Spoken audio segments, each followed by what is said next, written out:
3 साल बाद मम्मी के जाने के बाद अकेलेपन व बीमारी से ग्रसित पापा भी मुझे छोड़कर चले गए। मैं एक बार फिर टूट गई। ऐसे वक्त में निशा और रोहित मेरे साथ खड़े थे। नमन भी अब अक्सर घर आने लगे थे। मायरा की नमन से अच्छी पटने लगी थी, पर मुझे किसी भी पुरुष की उपस्थिति अपनी या मायरा की जिंदगी में बिल्कुल भी बर्दाश्त नहीं थी। पर नमन मेरे बॉस थे तो मैं उनसे स्पष्ट शब्दों में कुछ नहीं कह पा रही थी, तो मैंने निशा को बोला कि वो अपने भाई को समझा दे, मुझसे या मायरा से नजदीकियां न बढ़ाए। तब निशा ने मुझे बताया, प्रिया भाई तेरे बारे में, तेरी शादी के बारे में, तेरे तलाक के बारे में सब कुछ जानते हैं और तुझसे शादी करना चाहते हैं, पर तुझसे बात करने से पहले वो मायरा का दिल जीतना चाहते हैं, जिससे कि वो उन्हें पिता के रूप में स्वीकार कर ले। अब तू ही बता, तू अकेले मायरा की परवरिश कैसे करेगी?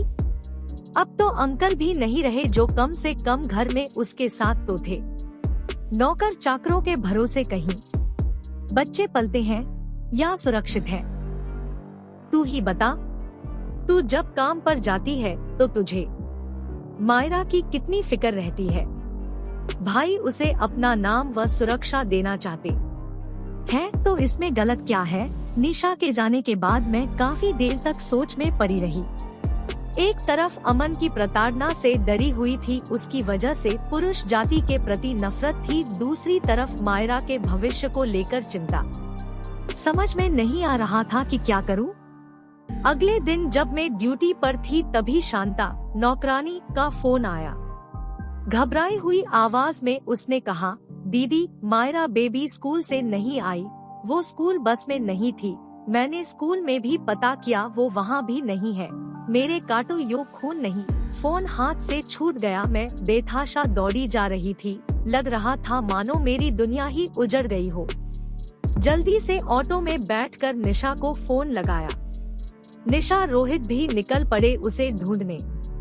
नमन उस वक्त अस्पताल में नहीं थे। जब उन्हें पता चला तो वो भी ढूंढने चल दिए। मैं लगातार रोती जा रही थी। मायरा की सभी सहेलियों के घर फोन करके पूछा, किसी को कुछ नहीं पता था। तभी मम्मी जी का फोन आया कि मायरा उनके पास है।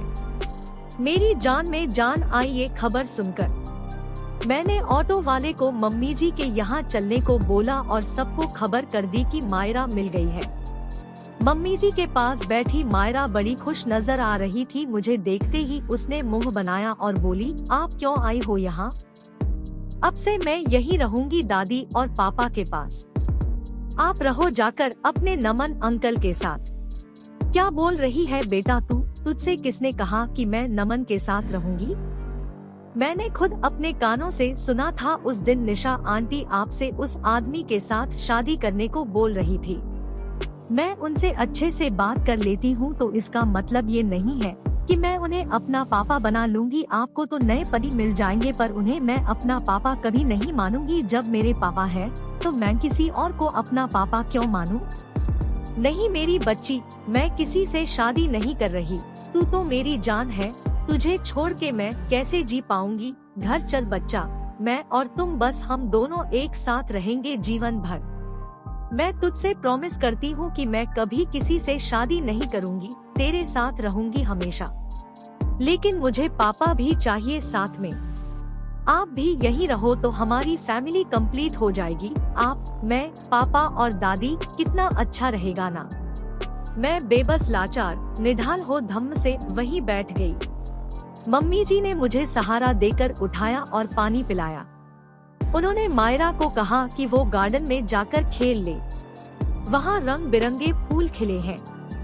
मायरा के जाने के बाद उन्होंने कहा कि वो उसे प्यार से समझा बुझाकर कल घर ले आएंगी। शनिवार रविवार वैसे भी उसके स्कूल की छुट्टी है। संडे की शाम को वो उसे ले आएंगी। वैसे भी अमन 4-5 दिन के लिए टूर पर गया हुआ है। मैं निश्चिंत होकर घर आ गई। संडे को जब मम्मी जी मायरा को लेकर नहीं आई तो मैंने फोन किया तो वो बोली कि उनकी तबीयत कुछ ठीक नहीं है, तो वो सोमवार को उसे वहीं से स्कूल छोड़ देंगी। सोमवार की सुबह सुबह करीब 5 बजे मेरा फोन बजा। इतनी सुबह किसका फोन होगा, शायद हॉस्पिटल से होगा।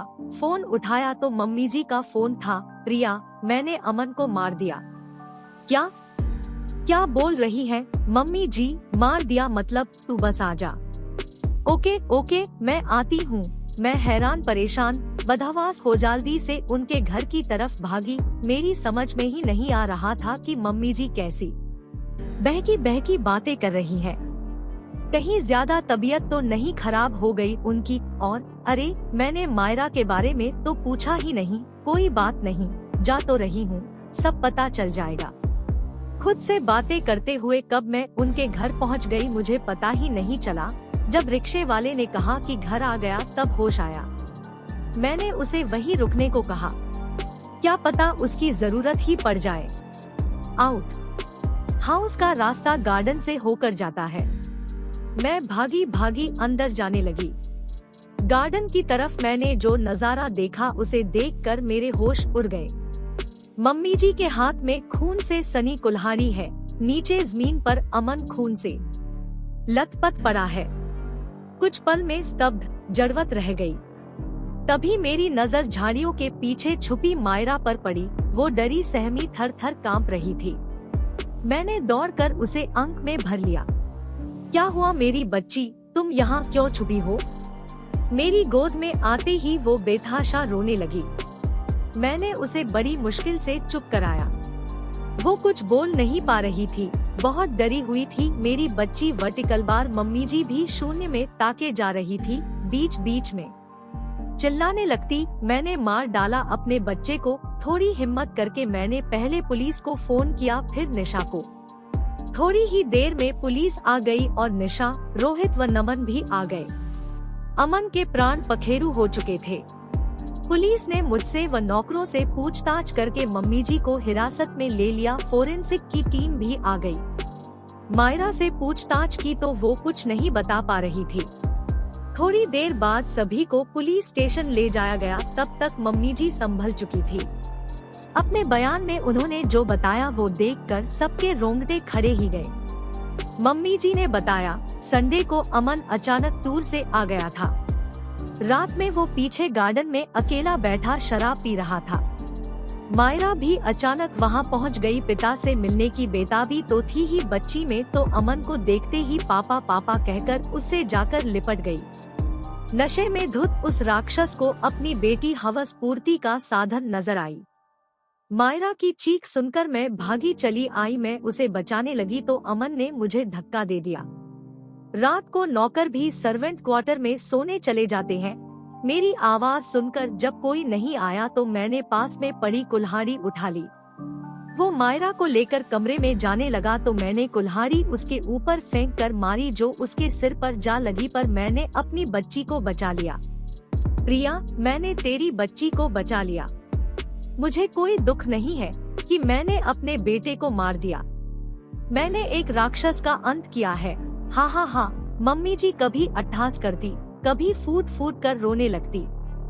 रोहित ने मम्मी जी के लिए एक अच्छा वकील कर दिया। बचाव हेतु गैर इरादतन की गई इस हत्या के लिए मम्मी जी को नाममात्र की सजा सुनाई गई। 1 साल बाद उस हादसे के बाद मायरा को नॉर्मल होने में काफी वक्त लगा। जेल से छूटने के बाद मम्मी जी को हम अपने घर ले आए। मायरा ने एक संडे को एक सरप्राइज पार्टी रखी। मुझे सुकून मिल रहा था कि मेरी बच्ची आज खुश है। पूछने पर बोली, सरप्राइज बताते थोड़े हैं मम्मा, आप भी ना बुद्धू हो एकदम। अरे बाबा, वेट एंड वॉच, पहले सबको आने तो दो। अच्छा बाबा, ठीक है, जो हुक्म मेरे आका। मैं तो बस तुझे खुश देखना चाहती हूँ। थोड़ी ही देर में निशा, रोहित और नमन आ गए। चाय नाश्ता हो गया, कोल्ड ड्रिंक का एक दौर चल गया। अब वो खाना लगवाने लगी टेबल पर सरप्राइज का खुलासा नहीं कर रही। खाना खत्म होने के बाद उसने शांता को आवाज लगाई, मौसी टेबल साफ कर दो और आइसक्रीम निकाल दो सबके लिए। जा रहा जी मायरा बेबी, अभी करती हूँ। बड़ी बूढ़ी मुखिया की तरह लग रही थी आज मेरी मायरा। बहुत गर्व महसूस हो रहा था उस पर। लो जी, आइसक्रीम भी आ गई। अब तो बताओ अपना सरप्राइज। मम्मी जी ने कहा। ओके, तो सरप्राइज ये है कि मम्मा, आप नमन अंकल को मेरा पापा बनाएंगी। क्या? मैं गुस्से में एकदम से खड़ी हो गई। ये क्या मजाक है मारू? मायरा मेरे पैरों के पास आकर बैठ गई, मेरे हाथों को अपने हाथ में ले लिया। ये मजाक नहीं है मम्मा, मुझे माफ कर दो मम्मा, जो मैंने आपको गलत समझा था। मैंने कितनी रुडली बिहेव किया आपसे। आई एम सॉरी मम्मा। अब मैं समझ गई हूँ कि आपने उस आदमी से क्यों तलाक लिया और मुझे क्यों उससे दूर रखा। अब मैं आपको कभी हर्ट नहीं करूँगी। प्लीज आप नमन अंकल से शादी कर लो। फिर उसने अपनी दादी की ओर देखा। दादी प्लीज आगे आप बात करो न मम्मा से, इसका मतलब मम्मी जी भी इसके प्लान में शामिल है। मम्मी जी ने कहा, मान जा प्रिया बेटी। निशा भी आशा भरी निगाहों से विनती कर रही थी। मैंने नमन की ओर देखा तो वो नजर नहीं आए। तभी नीचे से आवाज आई, क्या मैं जिंदगी भर के लिए आपका हाथ मांग सकता हूँ प्रिया जी? नमन घुटनों के बल ज़मीन पर बैठे थे, हाथ में अंगूठी लिए। मैं सबको देखने लगी, सबकी आंखों में खुशी थी और मेरी हाँ का इंतजार था। अब जल्दी से हाँ कर दो यार, मेरे घुटनों में दर्द होने लगा है डॉट। सब खिलखिला कर हंस पड़े। मैंने शर्मा कर हाँ कर दी। मायरा की खुशी तो देखते ही बन रही थी, वो एकदम से मेरी बाहों में समा गई। तेरी खुशी के लिए कुछ भी मेरी बच्ची, तू ही तो मेरी जिंदगी है।